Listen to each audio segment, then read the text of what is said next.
So hey guys, welcome back to Aman chemistry. तो हम देखते हैं क्वेश्चन नंबर 9.26। तो देखिए, ये वाले क्वेश्चन में टोटल गाइस 5 पार्ट हैं और हम एक एक करके बिल्कुल अच्छे से समझेंगे। और ये वाला क्वेश्चन जो है गाइस, नई एनसीईआरटी में क्वेश्चन नंबर 9.25 मिलेगा आपको। ठीक है, और जिन बच्चों पे पुरानी वाली है तो उसमें तो 9.26 क्वेश्चन है ये। ठीक है, तो देखते हैं इसमें सबसे पहले पार्ट ए देखते हैं 9.26, सोल्यूशन नंबर 9.26। ठीक है, ए पार्ट देखते हैं इसका। तो देखो, इसमें कहा गया है the angle subtended at the eye by an object is equal to the angle subtended at the eye by virtual image. ठीक है, प्रोड्यूस्ड बाय मैग्नीफाइंग ग्लास। ठीक है, in what sense then does a magnifying glass provide angular magnification. So इन्होंने क्या करा है, एक statement दी है ना हमें, ए पार्ट में स्टेटमेंट दिया और कह रहे हैं आंसर द फॉलोइंग क्वेश्चन। तो हमें रीज़न वैसे ही बताना है कि क्यों ऐसा होगा। सो हमसे देखो, क्वेश्चन में ये कहा गया है कि जो हम ऑब्जेक्ट देखते हैं, जिस आई से हम ऑब्जेक्ट देखते हैं अपना, ठीक है, कोई सा भी ऑब्जेक्ट हम देख रहे हैं, तो वो जो जिस हम किसी भी एंगल पे देख रहे होंगे, किसी सबटेंडेड एंगल पे हम उससे देखते हैं किसी ऑब्जेक्ट को, है ना। जैसे हम कोई आँख, इसके मान लो ये हमारी आँख है। ठीक है, सो ये किसी भी ऑब्जेक्ट को देख रही है, सो किसी एंगल पे दिखती है ना, ये मान लो ऑब्जेक्ट रखा हुआ है, सो किसी एंगल पे दिखती है ये। सो ये हमसे कह रहे हैं कि वो एंगल सेम होगा, ये वाला एंगल सेम होगा जब वो कोई सा मैग्नीफाइंग ग्लास जो है हमारा, वो वर्चुअल इमेज जो एंगल बनाएगा वो सेम होगा। अब मैं कैसे समझाता हूँ आपको, देखो डायग्राम से समझाता हूँ कैसे होगा। सो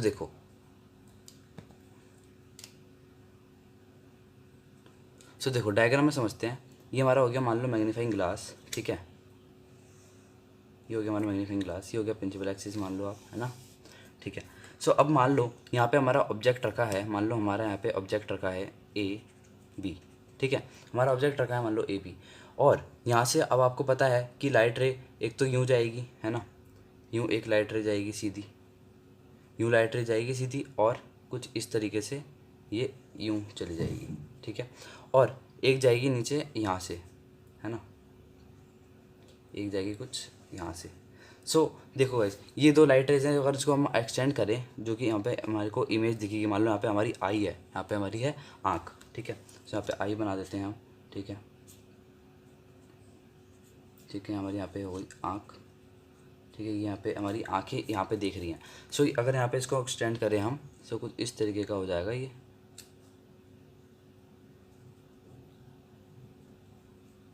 ठीक है, मैं इसको इसे बना देता हूँ। ठीक है, सो हमारा ऑब्जेक्ट कुछ यहाँ पे बन जाएगा, जिसको हम ए डैश बी डैश से बोल देते हैं, ए डैश बी डैश से बोल देते हैं। तो अब आप यहाँ पे ध्यान से देखो, ये हमसे कह रहे हैं कि जो हमारा ऑब्जेक्ट पे जो हमारा एंगल बनेगा, जो हमारा आई का देखने का ऑब्जेक्ट का एंगल बनेगा, वो जो हमारा होगा, देखो ये वाला थीटा होगा, है ना। ये एंगल हमसे कह रहे हैं ना, ये चीज़ हमसे कह रहे हैं, ये एंगल हमारा होगा थीटा। और हमसे कह रहे हैं कि जो हमारा वर्चुअल इमेज जो हमारी ये बनी है, वर्चुअल इमेज का एंगल जो होगा, वर्चुअल इमेज का जो एंगल होगा, वो भी सेम एंगल होगा जिस एंगल पे आई हमारा देख रही है। तो सेम ही एंगल है, आप देख लो खुद डायग्राम में, आप खुद देख सकते हो। जो यहाँ पे ये हमारा ऑब्जेक्ट है, ये भी सेम एंगल बना रहा है आई के सामने, जो अभी हमारा थीटा हो गया। ठीक है, हमारा थीटा हो गया। सो हमने बस यही हमें इनको बताना था। और चलिए इसको एक बार समझते हैं। ठीक है, लिखते हैं इसको एक बार, बेसिकली लिख लेते हैं, और फिर हम आगे जो इसका पार्ट दे रखा है, in what sense then does a magnifying glass provide angular magnification, so वो देखेंगे। सो देखिएगा, इसको लिखते हैं नेक्स्ट पेज पे हम, है ना। थीटा जो कि है हमारा angle subtended by object on I, by object on what, on eye. ठीक है गाइस, और हमारा ये थीटा सेम है ना, थीटा हमारा सेम है सबटेंडेड एंगल सबटेंडेड यहाँ गलत दिया गया, angle subtended by image on eye. ठीक है, ये तो हमने लिख दिया जो हमसे ये कह रहे थे। अब हम देखते हैं इसके अंदर कि हमसे पूछ रहा है in what sense then does a magnifying glass provide angular magnification. ठीक है, सो इसके अंदर हमारे को, आपको पता है angular magnification by simple microscope क्या होता है हमारा, एंगुलर मैग्नीफिकेशन। ठीक है, angular magnification by a simple microscope क्या होता है कैसे हमारा, एम इक्वल्स टू में, ये हमारा फॉर्मूला लिख देता हूँ मैं आपको, angle subtended tended by image upon में angle subtended by image on eye, ठीक है, इमेज ऑन आई। सो यहाँ पे अगर हम देखें इसको, सो जो हमारा एंगुलर मैग्नीफिकेशन यहाँ पे जो हमारा हेल्प करेगा, जो हमारे को काम करेगा, वो क्या करेगा हमको, अब यहाँ पे हम आई अज्यूम कर रहे हैं कि हमारे आई हमारी यहाँ पे बहुत पास है ना, ये हमारी पे हम लिख लेते हैं ना, हमारी आई है जो यहाँ पे, आई जो है हमारी eye to be very close to lens, है ना, हमने यहाँ पे ये अज्यूम करा था। सो यहाँ पे हमारी आई क्लोज थी, तो हमारे को क्या होगा गाइस, यहाँ पे ड्यू टू लिख देते हैं, due to angular magnification. Angular magnification क्या करेगा, यही पूछे ना हमसे क्वेश्चन में, what sense in angular, due to angular magnification, due to angular magnification आई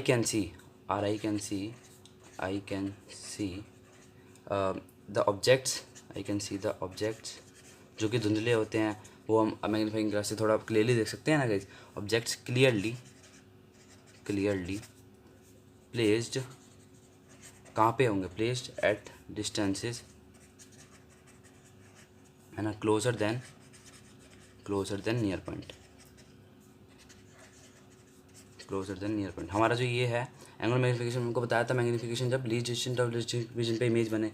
सो हमारा यू जो था हमारा कम था यहाँ पे डी से, है ना, यहाँ पे हमारा यू जो था, यहाँ पे मैं लिख देता हूँ, यू जो है हमारा कम है डी से, जो कि 25 सेंटीमीटर होता है ना। तो कुछ इस तरीके का हमारा ए पार्ट हो जाएगा गाइस। अब इसका बी पार्ट देखते हैं। सो देखिए गाइस, इसका बी पार्ट देखते हैं अब हम। In viewing through a magnifying glass one usually positions one eye very close to the lens, ठीक है। Does angular magnification change if the eye is moved back, okay. So हमसे कह रहे हैं कि जब हम मैग्नीफाइंग ग्लास से देखते हैं ना गाइस, कुछ मैग्नीफाइंग ग्लास से देखते हैं, तो अगर हम आईज़ को हमारी जो, अगर हम अपने डिस्टेंस को हम जहाँ पे देख रहे हैं, हम आई को आगे पीछे करे कम करे, वैसे इसमें मूव्ड बैक यानी डिस्टेंस इंक्रीज़ कर रहे हैं। सो क्या हमारी एंगुलर मैग्नीफिकेशन चेंज होगी, क्या कुछ होगा? सो डेफिनेटली गाइस बिल्कुल होगा। मैं आपको डायग्राम से समझाता हूँ। सो देखो, अब मान लो यहाँ पे हमारा कोई ऑब्जेक्ट पड़ा हुआ है, ठीक है, ये हमारा ए बी हो गया, ऑब्जेक्ट हमारा है, और यहाँ से कोई एक आई देख रही है इसको, ठीक है, एक हमारी आँख है यहाँ पे, बेसिकली ये हमारी आँख, ठीक है। यहाँ से एक ऑब्जर्वर मान लो इसको ऑब्जर्वर 1 मान लो, ठीक है। और फिर अभी कह रहे हैं मूव्ड बैक, यानी थोड़ा डिस्टेंस कर दिया, तो हमारी हमने आँख जो है थोड़ी पीछे कर ली, ठीक है। सो यहाँ पे है कुछ हमारी आई हो गई यहाँ पे कुछ, ठीक है, ये हो गई हमारी आई, और ये हो गया हमारा ऑब्जर्वर 2, इसको ऑब्जर्वर 2 नाम दे दो। सो अब देखो यहाँ पे हम सीधे सीधे बना लेते हैं। सबसे पहले तो कुछ ऐसे बनाते हैं। अब देखो यहाँ पे जो हमारा डिस्टेंस था, मान लो शुरुआत में x था, ठीक है। अब देखो जो हमारा मान लो यहाँ पे डिस्टेंस x था, ठीक है। तो अब जो यहाँ पे एंगल बन रहा है हमारा, ये वाला एंगल आई का, ये वाला जो थीटा है, ये वाला मान लो थीटा, और फिर जो ये वाला हमारा एंगल बनेगा, जो हमारा ये वाला एंगल बनेगा इस आई के लिए, जो कि डिस्टेंस बढ़ गया है, जो कि मान लो आप यहाँ पे y है ना, y मान लो, तो यहाँ पे जो हमारा थीटा बनेगा, ये वाला जो हमारा थीटा बनेगा गाइस, ये थीटा डैश मान लो, तो ये अलग हुआ। देखो थीटा हमारा कम हो रहा है ना, बेसिकली हमारा एंगल कम हो रहा है। सो हमारा क्या होगा, एंगल जो है कम होगा और मैग्नीफिकेशन भी कम होगा। तो उसको देख लेते हैं एक बार हम।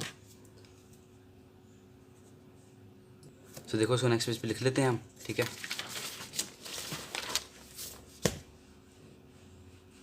ठीक है। सो यस, हमारा बी पार्ट का सॉल्यूशन है ये, यस डेफिनेटली हमारा चेंज होगा if I distance from object, ठीक है, फ्रॉम ऑब्जेक्ट, या फिर आप बोल लो लेंस, ठीक है। चेंजेस यहाँ पे इस केस में बेसिकली हम इंक्रीज़ करा रहे हैं, तो ब्रैकेट में लिख दो इंक्रीज्ड, ठीक है। अगर हम इंक्रीज़ करा रहे हैं हम, ठीक है, डिस्टेंस इंक्रीज़ करा रहे हैं, then angle subtended by image on eye decreases, ठीक है गाइस, छोटा होगा, जो कि हमने अभी आपको बिल्कुल प्रूफ करके दिखा चुका हूँ डायग्राम में। सो अब यहाँ पे लिख लेते हैं हैंस हमारी जो मैग्नीफिकेशन है, मैग्नीफिकेशन ऑल्सो डिक्रीजेस, और जो हमारा था, हम यहाँ पे जो हमारा था गाइस थीटा, जो कि हमारा थीटा 1 था, थीटा 1 था हमारा बड़ा थीटा 2 से, ठीक है। थीटा 2 से ये हमारा थीटा टू हो गया था यार। तो बेसिकली हमारा थीटा 1 था, ये हमारा थीटा 2 था। तो थीटा 1 जो हमारा बड़ा होगा थीटा 2 से, ठीक है। और अब इसका सी पार्ट देखते हैं गाइस। सो इसका सी पार्ट देखते हैं गाइस। हमसे सी पार्ट में कहा गया है magnifying power of a simple microscope is inversely proportional to the focal length of lens, ठीक है। What then stop us from using a convex lens of smaller and smaller focal length and achieving greater and greater magnifying power. Okay, so हमसे ये कह रहे हैं guys इस question में कि हमें ये पता है कि magnifying power of simple microscope की क्या होती है, इन्वर्सली प्रोपोर्शनल होती है कि फोकल लेंथ हम जैसे जैसे हम कम करेंगे सो हमारी मैग्नीफाइंग पावर जो की है वो बढ़ती रहेगी, है ना। तो हम ऐसा क्यों नहीं करते कि हम फोकल लेंथ बिल्कुल ही कम कर ले, बहुत ही ज़्यादा कम कर ले, ठीक है, और फिर हमें और ज़्यादा हमें बेनिफिट होगा, हम और अच्छे से देख पाएंगे चीज़ों को, मैग्नीफाइंग पावर हमारी बढ़ जाएगी। तो ऐसा बिल्कुल क्यों नहीं कर पाते हम। सो देखो इसको मैं पहले लिख देता हूँ फिर आपको समझाऊंगा। सो देखो फिर लिखते हैं focal length of a lens is given as, focal lens maker formula से ना आपको प्रूव करके दिखाता हूँ। Focal length of a lens is given as, कैसे देते हैं हम उसको। सो 1/f इक्वल्स टू u-1, ठीक है। 1/r1 माइनस में 1/r2। कौन सा फॉर्मूला गाइज ये? यस, लेंस मेकर फॉर्मूला, ठीक है। हमारा लेंस मेकर फॉर्मूला कुछ ये है गाइज। सो अगर हम यहाँ पे मान लिया r1 इक्वल्स टू r2, ठीक है, फॉर इक्यू कॉन्वेक्स लेंस हम मानते हैं ना, ये मैं आपको भी समझाता हूँ। फॉर एक मिनट मेरे को लिखने दो फिर मैं आपको समझाता हूँ। फॉर इक्यू कॉन्वेक्स लेंस हमारा R1 इक्वल्स टू R2 होता है। इक्वल कन्वेक्स मतलब जो हमारा ऐसे होता है ना गाइज लेंस, तो हमारा ये इक्वल होता है बिल्कुल, है ना, ये जो R होता है। सो अब यहाँ पे लिखते हैं लेंस मेकर फॉर्मूला, ये हमारा हो गया। सो हमारा F पता है क्या हो जाएगा, अगर ये R1 इक्वल्स टू R2 हो गया, सो हमारा F हो जाएगा R इक्वल्स टू में R अपॉन में 2u-1, ठीक है। सो अब अगर देखो हम, सो हमारा क्या हो जाएगा यहाँ पे basically F directly proportional to R, ठीक है, ये तो हो गया। सो अब देखो यहाँ पे एक चीज़ देखो आप कि अगर हम बहुत ज़्यादा छोटे बनाएंगे, इसकी मान लो मैं आपको प्रैक्टिकलिटी बताता हूँ क्यों नहीं होता ऐसा काम, कि पहले जो हमारा जो लेंस है कुछ इस तरीके का, ठीक है, इस तरीके का लेंस है, ठीक है। तो अब यहाँ पे आर बढ़ाएंगे तो बेसिकली इसका कर्वेचर जो है वो थोड़ा ऐसे बढ़ता जाएगा, है ना, कुछ ऐसा हो जाएगा कर्वेचर इसका लेंस का, ठीक है। सो जो ये वाला है हम ना, ये वाला जो लेंस हो जाएगा हमारा थिक लेंस हो जाएगा, जो कि ये वाले हमारा जो फॉर्मूला है लेंस मेकर फॉर्मूला वैलिड नहीं है, ये सिर्फ थिन लेंसेज के लिए, सिंपल माइक्रोस्कोप के लिए वैलिड है। सो ये थिक लेंसेज हमारा, और इसका एक और रीज़न भी है गाइज कि इसलिए नहीं मैन्युफैक्चर कर पाते क्योंकि जब ये हमारा हमारा इसका आर हम इसका बढ़ाएंगे कर्वेचर बेसिकली, जब इसका बढ़ेगा लेंस का, जो देखो ये वाला है ना ये बढ़ चुका, ठीक है, पहले हमारा ये था, जो अब ये कर्वेचर इसका बढ़ चुका है, तो जैसे जैसे बढ़ाएंगे तो छोटा हो जाएगा इस साइज़ में। सो कुछ इस तरीके का, इतना छोटा अगर नहीं यूज़ कर पाते हम, प्रैक्टिकलिटी नहीं हो पाती उसके अंदर। सो ये वाली चीज़ तो हमारी गलत हो जाएगी, हम ऐसा इसलिए नहीं कर सकते हैं क्योंकि हमारा कर्वेचर बढ़ जाएगा और ये वैलिड भी नहीं है इस चीज़ के लिए। सो यहाँ पे हम लिख लेते हैं नेक्स्ट पेज पे। So for small focal lens हमारा आर मस्ट भी स्मॉल होना चाहिए, ठीक है, ये तो हमें पता ही है। चलो मैं एक बार सीधा लिख देता हूँ, मेकिंग, ठीक है, मेकिंग ऑफ कॉन्वेक्स लेंसेज, ठीक है, of we of very small लिख लेता हूँ ना, of very small focal length, ठीक है। इस प्रैक्टिकलिटी नहीं है ना गाइस इसमें, प्रैक्टिकली वेरी डिफ़िकल्ट, ठीक है, क्योंकि वो गाइस छोटा भी होता रहता है साइज़ में। सो जितना जैसे हम बढ़ाएंगे डिस्टेंस तो वो छोटा होता जाएगा, है ना। सो हमें बेसिकली वो चीज़ हमारी प्रैक्टिकलिटी नहीं आ पाती है, सो हमारा इसलिए डिफ़िकल्ट होता है। सो आपको ये रीज़न लिख देना है। अब इसका डी पार्ट देखते हैं गाइस। सो देखिए गाइस अब इसका डी पार्ट देखते हैं। सो डी पार्ट में हमसे कहा गया है why must both the objective and eyepiece of a compound microscope have short focal length. So इसमें बस यही बोला गया है कि क्यों होता है छोटा हम क्यों रखते हैं फोकल लेंथ। सो देखिए इसके अंदर मैं आपको एक प्रूफ चीज़ करके दिखा देता हूँ। फॉर अ कंपाउंड माइक्रोस्कोप तो बेसिकली इसमें ये होता है कि अगर हम फोकल लेंथ कम रखेंगे एफ ई की, जो कि focal length of eyepiece वगैरह की, सो हमारी जो एम ई की वैल्यू होती है, मैग्नीफिकेशन की एम ई की वैल्यू होती है वो लार्ज हो जाती है, तो इसलिए हम उसकी कम रखते हैं वैल्यूज़। सो अब मैं आपको प्रूफ करके दिखाता हूँ। फॉर अ कंपाउंड माइक्रोस्कोप कैसे आपको लिखना है, फॉर अ कंपाउंड माइक्रोस्कोप, ठीक है, मैग्नीफाइंग पावर,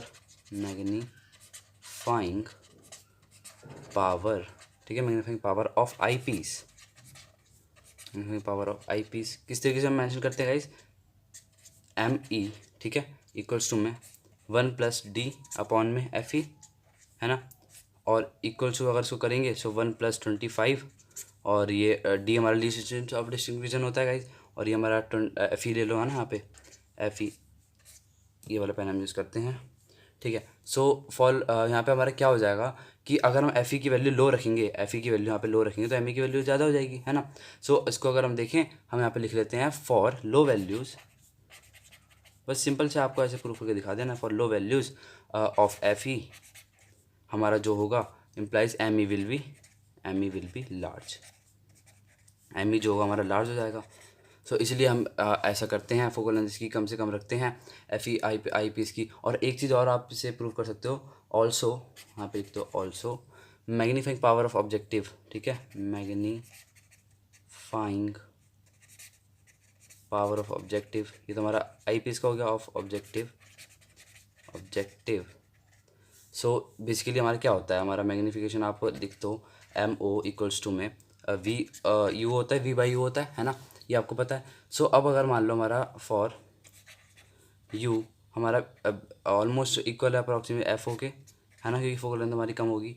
सो यहाँ पे हमारा क्या हो जाएगा, एम ओ हम अप्रॉक्सीमेटली ऐसे लिख सकते हैं V/FO, ठीक है। सो हम अगर यहाँ पे एफ ई की वैल्यू लो होगी तो एम ओ की वैल्यू ज़्यादा हो जाएगी। सो यहाँ पे भी हमने प्रूफ करके दिखा दिया, if F O value will be low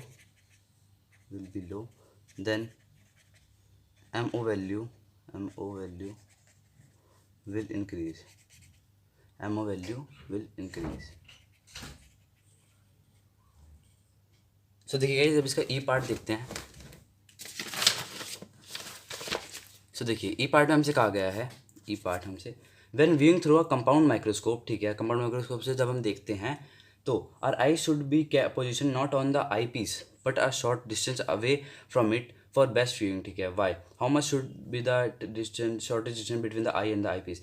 सो देखिए गाइस इसके अंदर ना हमें कुछ इस तरीके का सेटअप होता है ना, जैसे हमारा कोई लेंस है, मान लो ये आई पीस, ये हमारा है आई पीस, ठीक है, ये हमारा कंपाउंड माइक्रोस्कोप की ट्यूब के अंदर है, ठीक है। सो जब हम देखते हैं ना, जब प्रैक्टिकलिटी अगर हम प्रैक्टिकली हम इसको देखते हैं, सो बेसिकली बिल्कुल इधर नहीं देखते, बिल्कुल इधर हम आई नहीं रखते हैं, ठीक है, ये चीज़ नहीं होती है हमारी। कुछ यहाँ पे इस तरीके से ना आई रिंग लगी होती है, जिसे हम बोलते हैं आई रिंग, ठीक है, यहाँ पे आई रिंग लगी होती है। सो जो ऑब्जर्वर्स होते हैं ना उन्हें यहाँ से देखना पड़ता है, यहाँ से देखते हैं वो, ठीक है, यहाँ से देखते हैं। सो उसका बेसिक सा आंसर है गाइस, क्योंकि अगर बिल्कुल यहाँ पे आई रख लेंगे सो क्रॉस सेक्शन जो होगा हमारा आई पीस के हमारी जो आँख के अंदर जाने का जो हमारा लाइट रे का क्रॉस सेक्शन होगा बहुत कम होगा, क्योंकि यहीं पे बिल्कुल अगर आँख यहाँ पे रख लोगे सो क्रॉस सेक्शन कम होगा। और जब थोड़ा सा डिस्टेंस पे रखोगे, जब कुछ इतना डिस्टेंस पे रखोगे, हमारे डी डिस्टेंस पे रखोगे तो हमारा थोड़ा क्रॉस सेक्शन यहाँ पे बढ़ जाएगा, है ना, कुछ लाइट जाने का। सो यहाँ पे हम बेसिकली यहाँ पे आप बोल दो फील्ड ऑफ व्यू, है ना, फील्ड ऑफ व्यू जो है हमारा बढ़ जाएगा, field of view will increase, ऐसा होगा। डिस्टेंस इसलिए हमें मेंटेन करने के लिए बोला जाता है। तो उसको लिख के देखते हैं भाई, एक बार लिख लेते हैं। तो लिख लेते हैं इसको, if eye is kept very close, ठीक है, अगर ऐसा होगा तो क्या होगा, very close to the lens then very less rays of light, है ना, very less rays of light, ठीक है, less rays of light refracted from eyepiece, ये हमारा आई पीस हो गया ना, from eyepiece will enter in eye, ठीक है, एंड फील्ड ऑफ व्यू जो है हमारा फील्ड ऑफ व्यू FOV बोल दो ना, field of view of I will be very small, है ना, विल बी वेरी स्मॉल, जो हमारा यहाँ पे होगा बहुत ज़्यादा छोटा होगा, ठीक है। और अगर यहाँ पे पीछे रख दिया तो थोड़ा डिस्टेंस बढ़ जाएगा, ज़्यादा लाइट ऑफ रे चली जाएंगी। सो ये हमें रिकमेंडेड करा जाता है। सो आई होप गाइस आपको ये क्वेश्चन समझ में आया होगा। एंड अगर आपको इसमें किसी भी पार्ट में कोई सा डाउट है तो आप डेफिनेटली कमेंट कर सकते हैं, एंड आप आपका ज़रूर रिप्लाई करेंगे। And thank you for watching this video.